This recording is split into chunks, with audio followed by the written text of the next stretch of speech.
And this one is a competitive spin and write, where the goal is to get the most victory points, but also to survive 9 days out in the Arctic. The game plays over 9 rounds, with each round representing a day, but before you start the rounds, you are going to be drawing 5 cards and revealing 4 of them and keeping one face down. And these are the objectives that players are going to be competing for victory points at the end of the game.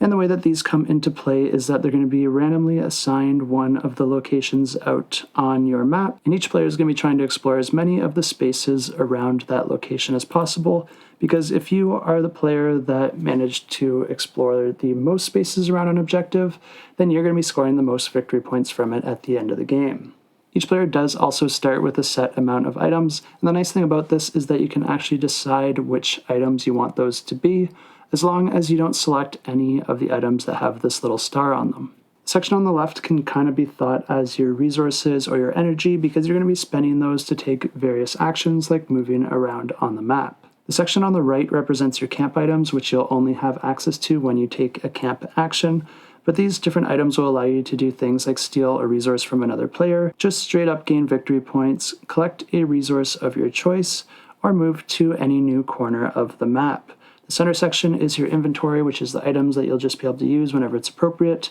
and these will allow you to do things like protect yourself from someone trying to steal a resource from you, protect yourself from landslides and move around them easier, or use a camp action instead of using an explore action. But the way that the actions work in this game is that the active player is going to be spinning this dial here, and then that's going to be determining the actions that players will have for that turn. The explore action allows each player to move 5 spaces through their map, and the different icons on the map represent the different types of terrain that you're going to be moving through. You're going to have to pay 1 resource for each unique type of terrain that you encounter. This means that it is more efficient to move through the same type of terrain, and the nice thing about doing this is that if you ever complete a section of a terrain, then you're also going to be gaining a resource. The next action is the landslide action, and every player is going to be passing their map to the player next to them, and then that player is going to be able to cross out any empty space, making it no longer accessible to that player, even potentially blocking off other areas. The next action is the camp action, which allows you to use any of those camp items that you were able to collect so far. And then there's the inventory action, which allows each player to gain a new item into their inventory. After all the players have had a turn, you're going to be moving into the end of round, where you're going to be drawing a number of hazard cards